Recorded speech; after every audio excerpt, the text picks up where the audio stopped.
నోటికి ఏది రుచిగా అనిపించినప్పుడు, అలాగే మనకి జలుబు ఉన్నప్పుడు, జ్వరం వచ్చినప్పుడు నోరు అస్సలు బాగుండదు కదా. అలాంటి టైంలో ఇలా మెంతుల పులుసు చేసుకొని తినండి. ఒక బుక్క ఎక్కువే తినేస్తారు, అంత టేస్టీగా ఉంటుంది. పుల్ల పుల్లగా, కారం కారంగా, కమ్మగా ఉంటుంది ఈ మెంతుల పులుసు. మీరు కూడా ఒకసారి తప్పకుండా ట్రై చేయండి. చాలా ఈజీగా తయారు చేసుకోవచ్చండి, అంత టేస్టీగా ఉంటుంది. ముందుగా చింతపండుని నానబెట్టుకోవాలి. నేనైతే ఇక్కడ ఒక పెద్ద సైజు నిమ్మకాయ అంతా చింతపండుని నానబెట్టేసుకున్నాను. కనీసం ఒక 10 నిమిషాల పాటు అయినా నానబెట్టుకోవాలి. టైం లేదనుకోండి, వేడి నీళ్ళలో వేసి చింతపండుని నానబెట్టుకోండి. అలాగే ఒక 4 ఉల్లిపాయల్ని ఇలా సన్నగా కట్ చేసేసుకున్నాను. అలాగే ఒక 2 టమాటాలని కూడా కట్ చేసేసుకున్నాను అనమాట.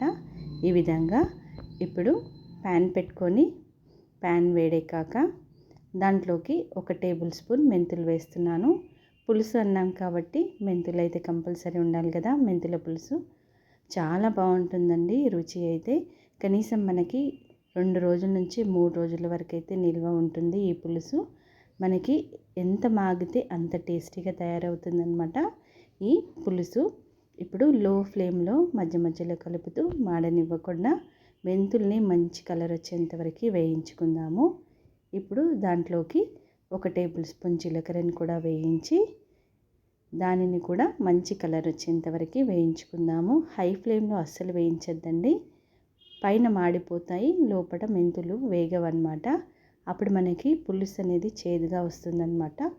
అలా కాకుండా లో ఫ్లేమ్లోనే ఇలా మంచిగా దూరగా అయ్యేంత వరకు వేయించుకుందాము.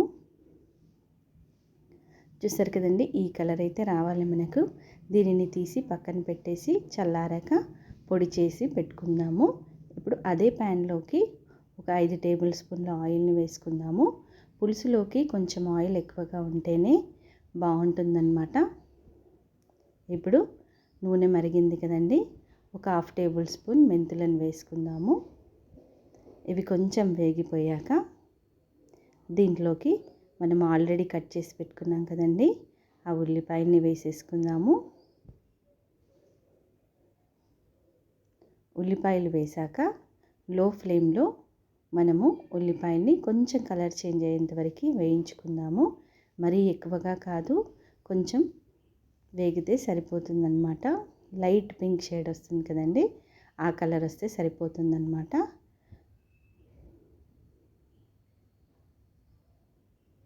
చూసారు కదండి, ఈ విధంగా అయితే ఉల్లిపాయలు వేగుతున్నాయి.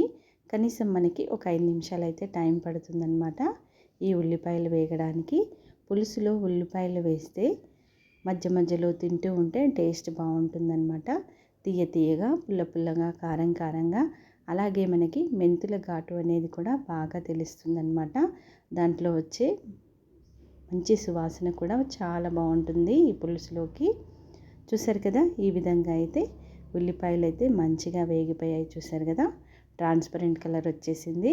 ఇప్పుడు ఆల్రెడీ మనం కట్ చేసి పెట్టుకున్న టమాటా ముక్కల్ని వేసేసుకుందాము.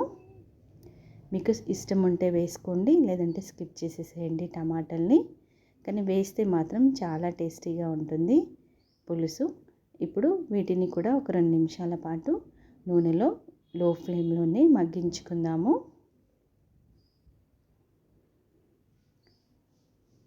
చూసారు కదండి, మా టమాటాలు అయితే మగ్గిపోయాయి. ఒక 5 నిమిషాల తర్వాత ఇప్పుడు దీంట్లోకి మనము మసాలాలని యాడ్ చేసేసుకుందామండి. 1/2 టీ స్పూన్ పసుపుని వేసుకుందాము. అలాగే అల్లం వెల్లుల్లి ముద్ద అండి, ఒక 1/2 టేబుల్ స్పూను. అలాగే ఒక 2 టేబుల్ స్పూన్ల కారాన్ని వేస్తున్నానండి నేను. రుచికి సరిపడా కారము, అంటే మీరు తినదగినంత కారాన్ని వేసుకోండి. అలాగే రుచికి సరిపడా ఉప్పుని కూడా వేసుకుందాము. ఇప్పుడు ఇవన్నీ వేసుకున్నాం కదండి, ఇప్పుడు ఒకసారి బాగా కలిపేసుకుందాము. అలాగే మనకి ఇక్కడ ధనియాల పొడి, గరం మసాలా అలాంటివి ఏమీ వేయట్లేదండి. మెంతుల పులుసు కాబట్టి ఓన్లీ మెంతులు, జీలకర్ర పొడి ఉంటుందన్నమాట. ఇంకా ఏమీ వేయాల్సిన అవసరం లేదు. ఇప్పుడు ఇదంతా కూడా ఒక 2 నిమిషాల పాటు మంచి కలర్ వచ్చేంత వరకు వేయించుకుందాము. ఆయిల్ పైకి వచ్చేంత వరకు, పచ్చి వాసన పోయేంత వరకు. చూసారు కదండి, ముద్దలాగా అయిపోయింది. ఇంకా మనము ఉల్లిపాయలు టమాటా ముక్కలు కూడా మంచిగా వేగిపోయాయి కదా. ఇప్పుడు దీంట్లోకి మనము చింతపండు రసాన్ని వేసుకుందాము. ఆల్రెడీ మనం నానబెట్టేసుకున్నాం కదా, ఆ గుజ్జునంతా కూడా వేసేసుకున్నాను అనమాట.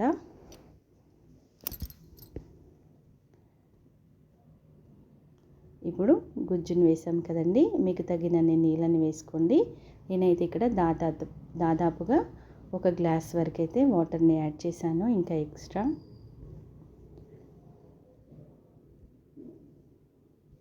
మీరు తినగలిగేంత పులుపుని తగ్గట్టు వాటర్ని యాడ్ చేసుకోండి. ఇప్పుడు అంతా కూడా మనం వేసాము కదా, ఒకసారి బాగా కలిపేసుకుందాము. మరీ పల్చగా కూడా ఉండొద్దండి, మరీ చిక్కగా కూడా ఉండొద్దు. చూసి యాడ్ చేసి నీళ్ళని యాడ్ చేసుకోండి. ఇప్పుడు ఒకసారి కలిపేసుకున్నాం కదా. ఇప్పుడు ఆల్రెడీ మనం దంచి పెట్టుకున్న మెంతులు జీలకర్ర పొడిని కూడా వేసేసుకుందాము. ఇప్పుడు ఒకసారి కలిపేసుకొని మూత పెట్టేసి ఒక 15 నిమిషాల పాటు లో ఫ్లేమ్లోనే పచ్చి వాసన పోయేంత వరకు, అలాగే పులుసుని కూడా మంచిగా మరిగించుకుందామండి. ఇప్పుడు ఒక గుప్పెడు కరివేపాకు వేసుకున్నానండి. పులుసులో కరివేపాకు వేయడం వల్ల మంచి వాసన వస్తుందన్నమాట. చాలా టేస్టీగా కూడా ఉంటుంది పులుసు. ఇప్పుడు ఒకసారి బాగా కలిపేసేసుకొని మూత పెట్టేసి ఒక 15 నిమిషాల పాటు అలాగే లో ఫ్లేమ్లోనే మనము ఈ పులుసునంతా కూడా మంచిగా ఉడికించుకోవాలి, పైన ఆయిల్ పైకి తేలేంత వరకు. చూసారు కదండి, ఈ విధంగా అయితే రావాలన్నమాట. 15 నిమిషాలు అయింది, మూత తీసి చూసాం కదా, ఆయిల్ అంతా కూడా పైకి వచ్చేసింది. అలాగే పులుసు కూడా బాగా మరిగింది. స్మెల్ అయితే చాలా బాగా వస్తుందండి. వేడి వేడి అన్నంలోకి వేసుకుని తిన్నామనుకోండి, నోరైతే చాలా బాగా అనిపిస్తుందండి. తినాలంటే ఇంకా తినాలనిపిస్తుంది అనమాట, అంత బాగుంటుంది ఈ పులుసు. మీరు కూడా ఒకసారి తప్పకుండా ట్రై చేయండి. ఇప్పుడు ఒకసారి కలిపేసుకొని ఏదైనా ఉప్పు కారం తక్కువగా ఉంటే చూసి యాడ్ చేసి వేసుకొని మరో 2 నిమిషాల పాటు ఉడికించుకుంటే కరెక్ట్గా సరిపోతుందండి. అలాగే ఒక గుప్పెడు వరకు ఫ్రెష్గా ఉన్న కొత్తిమీరని యాడ్ చేసుకోండి. ఇప్పుడు కొత్తిమీరని వేసేసుకున్నాం కదండి, కలిపేసేసుకొని స్టవ్ ఆఫ్ చేసేసుకోవడమే. అంతే అండి, ఎంతో టేస్టీగా ఉండే మెంతుల పులుసు అయితే రెడీ అయిపోయింది. మీరు కూడా ఒకసారి తప్పకుండా ట్రై చేయండి. చిన్న పిల్లల నుంచి పెద్దవాళ్ళ వరకు అయితే ఎవరైనా తినచ్చండి, అంత బాగుంటుంది ఈ మెంతుల పులుసు. మీరు కూడా డెఫినెట్గా ట్రై చేయండి. మీకు నచ్చితే కనుక నా ఛానల్ని చూసేవారు తప్పకుండా సబ్స్క్రైబ్ చేయండి. అలాగే మీ ఫ్రెండ్స్కి, మీ రిలేటివ్స్కి అయితే కంపల్సరీ షేర్ చేయండి. చూసారు కదండి, మెంతుల పులుసు అయితే రెడీ అయిపోయింది. ఇప్పుడు స్టవ్ ఆఫ్ చేసేసుకొని వేడి వేడి అన్నంలోకి వేసుకొని తిన్నారనుకోండి, ఆహా అంటారు, అంత టేస్టీగా ఉంటుందన్నమాట ఈ మెంతుల పులుసు. ఇక్కడైతే నాకు వాటర్ అయితే పర్ఫెక్ట్గా సరిపోయాయి, గ్రేవీ కూడా కరెక్ట్గా ఉంది. చూసారు కదండి, మరీ పల్చగా అవ్వలేదు, మరీ గట్టిగా అవ్వలేదు. మనం వేసుకున్న వాటర్ అయితే కరెక్ట్గా సరిపోయాయి. అంతే అండి, ఎంతో టేస్టీగా ఉండే పులుసు రెడీ.